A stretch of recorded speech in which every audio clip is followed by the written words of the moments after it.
So I thought it might be interesting to do a video on how to flash boulder problems. So I'll focus on ones outside, but a lot of this is equally transferable to stuff indoors. The big thing with flashing boulders is how much time you're willing to put in before you pull onto the climb. So obviously everyone's got varying levels of how important climbing is to them. Some people just want to go out, climb 20 boulders in a session, have fun and do as much climbing as they possibly can. Some people have goals for climbing where they want to go to one place, climb one problem and do it as quickly as they can. So ultimately always the aim of climbing is to get up the thing, but what often changes is how much time we're prepared to put in to climb one boulder, or whether we'd rather just do a bunch of different stuff. So for the purposes of this video, I'm kind of going to go into a bit more depth so that you can adopt some of these principles if you want. You can adopt all of them, or you can adopt none of them. Sometimes I'll use some of them, sometimes I'll use all of them, sometimes I may use only one or two of them. It really depends how motivated I am on any given day to climb any particular problem. What flashing boulders ultimately revolves around, in my opinion, is your ability to be analytical towards the problem. So it is pretty easy just to turn up to a problem all excited to try the thing, do a few arm windmills, a few pull-ups, and then just jump on and have a go.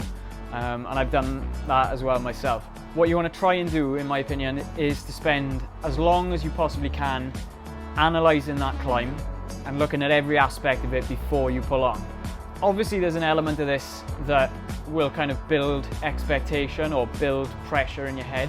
So it's finding that balance between gaining enough information about the climb, but not building your kind of mental state too high to a point where you've essentially blown it before you pulled on because you weren't able to control your breathing or your heart rate when you actually got on. So obviously the first thing you want to do when you turn up to any boulder or any crag is to warm up as well as you can. You may have done half a warm up back at home.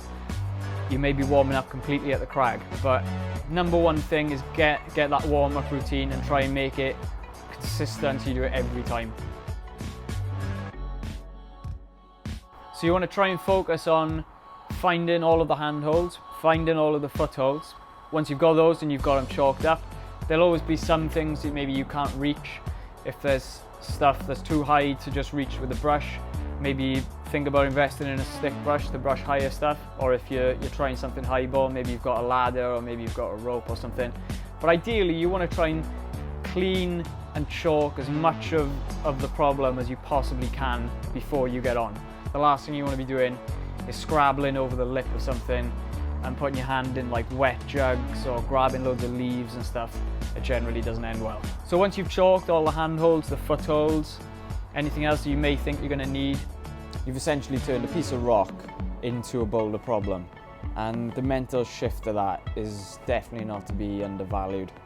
Then you want to build a sequence. So start by working out each hand movement, then each foot movement, potentially even body positions for the whole problem. So the next thing I'd say is to try and spend as much time as you can, like I said, analysing that problem.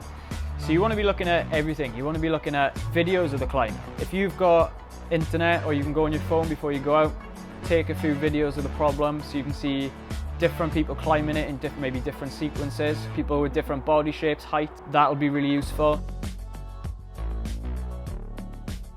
Then you kind of start looking at visualizing the climb. You want to be thinking about exactly where your hands need to be on the holds for each move, where your feet need to be on the footholds for each move, and generally trying to go through that climb as many times as you can in your head, climbing it from top to bottom, all the way from the bottom all the way to the top, in your head as many times as you can realistically before you pull on. Some climbs, obviously the sequences will be more complicated than others. Some will be pretty straightforward, but you want to try and get as close as you can to a sequence and running through that climb in your head the whole way through as many times as you can before you start. A lot of times this process will happen before you even get to the climb in person. For me, I've spent a lot of time looking at videos of things I wanted to try and visualize them before I ever even saw the thing in person. So that's definitely worth doing. Again, if you know the problems you want to go after and you want to try, then there's no harm in putting a bit of mental preparation into trying to think about them. The best climbers in the world, people like Jimmy Webb, have spoken a bit about doing this kind of thing, where they've visualized themselves climbing problems again and again and again and again and again, to the point where they've got to the problem and the things felt easy and they flashed it. There may be elements of the problem that you're not sure about. Maybe there's different sequences. So it's always good to have like a bit of a backup for a couple of moves. If there's one move you're unsure about, maybe have an alternative solution in your head so that you can try that on the flash if the first solution doesn't work. And yeah, just be prepared to kind of adapt a little bit. And like anything, flashing boulders is a lot about experience. The more you try and flash them, the kind of better you get at understanding movement. The more you climb generally, the easier flashing boulders gets, because you've just got a generally better idea of how movement on rock works. Another thing I will say is it's always worth preparing pads and spotters if you need them, as well as you possibly can before you first go on something. It would suck to get through nearly all of a flash on something and then have to drop off because you were unsure or looking below you to see where the pads were, or realise you put them in the wrong place, or your spotter was eating his lunch or something. Like, that's happened, and I'm sure it does happen to people. So yeah, it's just, again, a bit of planning. Try and make sure everything's laid out where you want it before you pull on. So once you've got all of that sort of stuff done, the last thing I generally try and do is kind of spend a few minutes just trying to like chill a little bit. It's pretty easy to get excited and kind of this nervous excitement, and your heart rate goes up and your breathing starts going.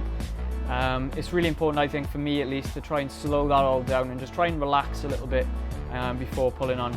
That is one thing I would say, is to just try and spend a few minutes before you pull on, just trying to relax a little bit and just trying to slow your heart rate down a bit.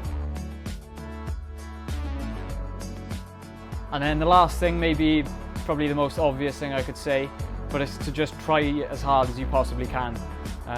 It's easy to not do it.